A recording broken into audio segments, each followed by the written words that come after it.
Hello, welcome back to I Create For You. My name's Lori. Today's Friday, and I was going to go out and do a haunted story out of here today. I just didn't get out. I had to take something similar to Benadryl because I got stung by some ungodly force out there in our yard. For the second time this week. First time it got trapped behind my buzzed around my head, got trapped behind my glasses, and then stung me right at my eyebrow. Then, yesterday, it happened on Tuesday. And yesterday, as I was putting seed out and peanuts and stuff for the squirrels and birds, it buzzed around again, and this time it landed on my arm, stung me, and flew off. I couldn't even see what it was. So I was a little bit groggy earlier today, and I just didn't have the ambition to walk uptown and sound like the town, like I was on something, which I was. So anyway, I'm just going to read you a story out of here. I don't know if I'm going to do a sketch. Scary stories to tell in the dark. It's like a kid's book, and it has different scary stories in here. And it says, "Welcome to the macabre world of scary stories. Inside you'll find alarming tales of terror, dark revenge, and the supernatural, with spine-tingling illustrations by renowned artist Brett Hellquist." So because this one already has illustrations, I will show you the illustration that goes with the story. So we'll start with the first one. Let me see if maybe I could even I'll fit into, what the heck. The first one's called The Big Toe. A boy was digging at the edge of the garden when he saw a big toe. He tried to pick it up, but it was stuck to something. So he gave it a good hard jerk, and it came off in his hand. Then he heard something groan and scamper away. The boy took the toe into the kitchen and showed it to his mother. "It looks nice and plump," she said. "I'll put it in the soup and we'll have it for supper." Okay, wait, I gotta stop right there. So this boy brings home this gigantic human toe, and she wants to eat it for supper. Alright, okay.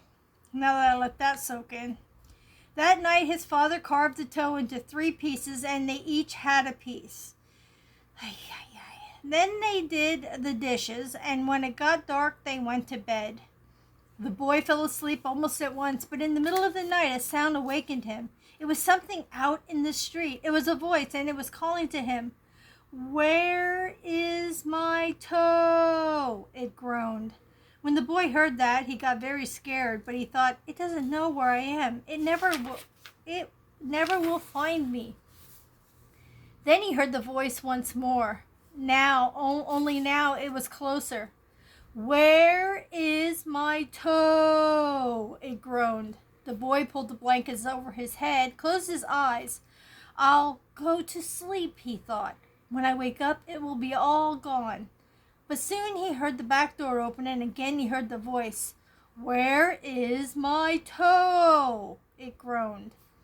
Then the boy heard footsteps move through the kitchen, into the dining room, into the living room, into the front hall. Then slowly they climbed the stairs. Closer and closer they came. Soon they were in the upstairs hall. Now they were outside his door. "Where is my toe?" the voice groaned.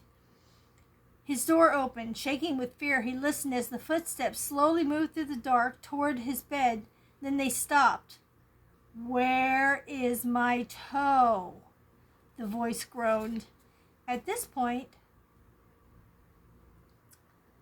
you're supposed to pause, jump to the person next to you and say, "You've got it," and scare them. Like I said, this is like a kid's tell stories around the campfire book. The big toe also has another ending. When the boy hears a voice calling for its toe, he finds a strange-looking creature up inside the chimney. The boy is so frightened he can't move. He just stands there and stares at it. Finally, he asks, What you got such big eyes for?" And the creature answers, "To look through and through." "What you got big claws for? To scratch up your grave. What you got a big mouth for? To swallow you whole. What you got such sharp teeth for? To chomp your bones. So yeah, this is a silly book. But here's the illustration the guy did. The little boy pulling the toe out of the ground in the garden, like they grew a toe. Okay, let's see what this one's all about.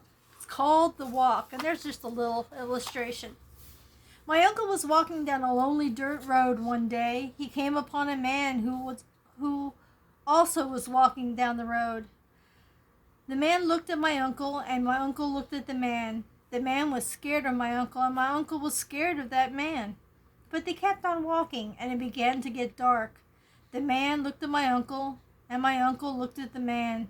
The man was very scared of my uncle, and my uncle was very scared of that man. But they kept on walking, and they came to a big woods. It was getting darker, and the man looked at my uncle, and my uncle looked at the man. The man was really scared of my uncle, and my uncle was really scared of that man. But they kept on walking, and deep down into the woods they went. It was getting darker, and the man looked at my uncle, and my uncle looked at the man. The man was terrible scared of my uncle, and my uncle was terrible scared of the man. And it says you're supposed to scream at that point and really scare the person you're telling the story to. But I won't scream, because what if you have headphones on? That would be nice. Yeah, so these are, I like these kinds of illustrations. I really shouldn't say that. I like these kinds of illustrations in books. When I do my creepy journaling, my junk journaling, I use some of these. Like I would use this for a pocket. I cut that out, put it on a piece of cardstock, and it would become a pocket. That's me. That's what I do. So, Mighty Doggedy Walker. Oh my goodness, some of these are funny. These are little skulls with skull flowers. That's me now and then, you know. Not walking through a graveyard though. Well, that's a good one. The Thing. Cold as Clay. Yeah, these are just little haunting stories that are, you know, basically for, the Wendigo. I bet a lot of you have heard about a Wendigo. Look at that one. I wonder what's under there. Oh, it says the dead man's brains. Never mind. Brains. Oh, that reminds me of, what is that? I can't even think of it. It's on the tip of my tongue. Silence of the Lambs guy. Begins with an H. Crap! I can't think of his name. But yeah, Clarice. I cannot think of the guys. Hannibal Lecter. There we go. That took a lot.